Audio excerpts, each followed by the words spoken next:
RPF constable भर्ती 2024 सरकारी नौकरी की तैयारी कर रहे उम्मीदवारों के लिए सुनहरा अवसर है। खास तौर पर उन उम्मीदवारों के लिए जो पुलिस में नौकरी लेना चाहते हैं। रेलवे भर्ती बोर्ड ने आरपीएफ में एसआई और कांस्टेबल पदों पर भर्ती के लिए नोटिफिकेशन जारी कर दिया गया है, जिसके तहत आवेदन प्रक्रिया 15 अप्रैल 2024 को शुरू की जाएगी, जिसकी आखिरी तारीख 14 मई 2024 होगी। इच्छुक और योग्य उम्मीदवार ऑफिशियल वेबसाइट पर जाकर आवेदन कर सकेंगे। आवेदन प्रक्रिया, अनिवार्य योग्यता, उम्र सीमा, पदों का ब्यौरा सहित सभी जरूरी जानकारी के बारे में विस्तृत से इस वीडियो को देखें। आरपीएफ कांस्टेबल और सब इंस्पेक्टर भर्ती का विवरण। पदों का ब्यौरा। इस भर्ती के तहत कुल 4660 पदों पर भर्तियां की जाएंगी, जिसमें आरपीएफ कांस्टेबल के 4208 और सब इंस्पेक्टर के 452 पदों पर भर्ती की जाएगी। आरपीएफ कांस्टेबल रिक्ति 2024। रेलवे सुरक्षा बल द्वारा कांस्टेबल पद के लिए घोषित रिक्तियां की कुल संख्या 4208 है। कुल रिक्तियों में से 15% महिला उम्मीदवार के लिए और 10% पूर्व सैनिकों के लिए आरक्षित है। उम्मीदवारों को ध्यान देना चाहिए कि ये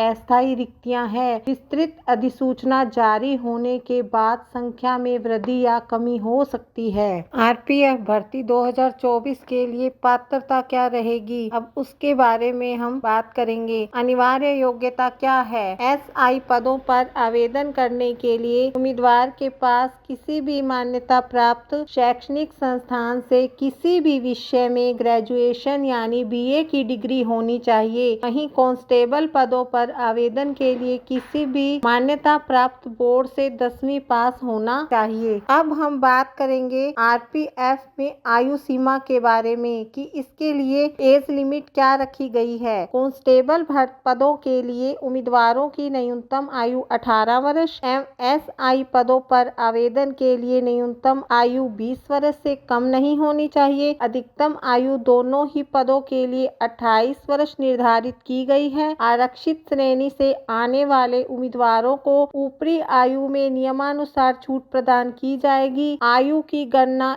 1 जुलाई 2024 को ध्यान में रखकर की जाएगी। अब हम इस भर्ती के आवेदन शुल्क के बारे में बात करेंगे कि इसका आवेदन शुल्क क्या रखा गया है। इस भर्ती में आवेदन करने के साथ ही उम्मीदवारों को निर्धारित शुल्क भी जमा करना होगा, तभी आपका फॉर्म स्वीकार किया जाएगा। जनरल, ओबीसी एवं ईडब्ल्यूएस वर्ग के लिए आवेदन शुल्क 500 रुपए तय किया गया है। एससी, एसटी, पीएच एवं महिला उम्मीदवारों के लिए आवेदन शुल्क 250 रुपए निर्धारित किया गया है। आवेदन पत्र में गलती होने पर उसमें त्रुटि सुधार के लिए यानी गलती होने पर 250 रुपए का भुगतान करना होगा। आरपीएफ कांस्टेबल भर्ती की चयन प्रक्रिया। रेलवे सुरक्षा बल और रेलवे सुरक्षा विशेष बल में कांस्टेबल पदों के लिए चयन प्रक्रिया के 3 अलग अलग चरण शामिल हैं। प्रथम चरण में कंप्यूटर आधारित परीक्षा होगी और दूसरे चरण में शारीरिक दक्षता परीक्षण और शारीरिक माप परीक्षण और तीसरे चरण में दस्तावेज सत्यापन। इन पदों के लिए भर्ती प्रक्रिया क्या है? इस भर्ती के लिए 3 चरणों में टेस्ट लिए जाएंगे, जिसमें कंप्यूटर आधारित टेस्ट, शारीरिक टेस्ट और शारीरिक माप टेस्ट शामिल है। एग्जाम का टाइम 90 मिनट का होगा,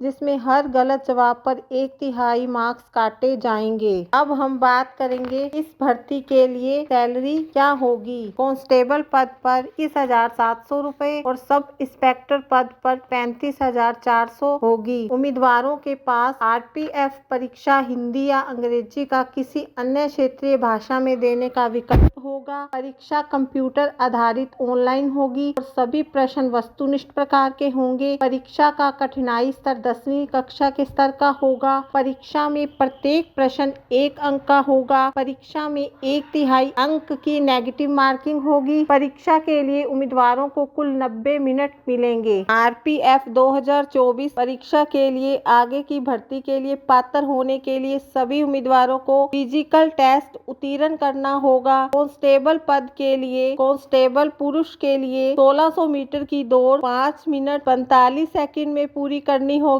और लंबी छलांग 14 फीट में और उछाल 4 फीट। कांस्टेबल महिला के लिए 800 मीटर की दौड़ 3 मिनट 40 सेकंड में और लंबी छलांग 9 फीट की, उछाल 3 फुट। अब सब इंस्पेक्टर पद के लिए बात करेंगे। एसआई महिला 800 मीटर की दौड़ 4 मिनट में, लंबी छलांग 9 फीट की, उछाल 3 फुट का। अब हम बात करेंगे पुरुष के बारे में। 1600 मीटर की दौड़ 6 मिनट 3 सेकंड में और लंबी छलांग 12 फीट की, उछाल 3 फीट 9 इंच का होगा। अब हम बात करेंगे आरपीएफ के फिजिकल माप टेस्ट के बारे में। कांस्टेबल और सब इंस्पेक्टर दोनों के लिए यूआर यानी जनरल और ओबीसी के लिए हाइट 165 से 157 के बीच होनी चाहिए और चेस्ट 80 से 85 के बीच में होनी चाहिए और एससी और एसटी के लिए 160 से 152 के बीच में हाइट होनी चाहिए और चेस्ट 76.2 से 81.2 के बीच में होनी चाहिए। अब हम अन्य श्रेणियों के बारे में बात करेंगे, जैसे गढ़वाली, गोरखा, मराठा, डोगरा, कुमायूनी और सरकार द्वारा निर्दिष्ट श्रेणियां। इनके लिए हाइट 163 से 155 के बीच में, चेस्ट 80 से 85 के बीच में होनी चाहिए। अगर आपको वीडियो पसंद आई है तो इसको सब्सक्राइब करें, लाइक करें, शेयर करें कि आपके पास ज़्यादा से ज़्यादा नोटिफिकेशन पहुंच सके। धन्यवाद।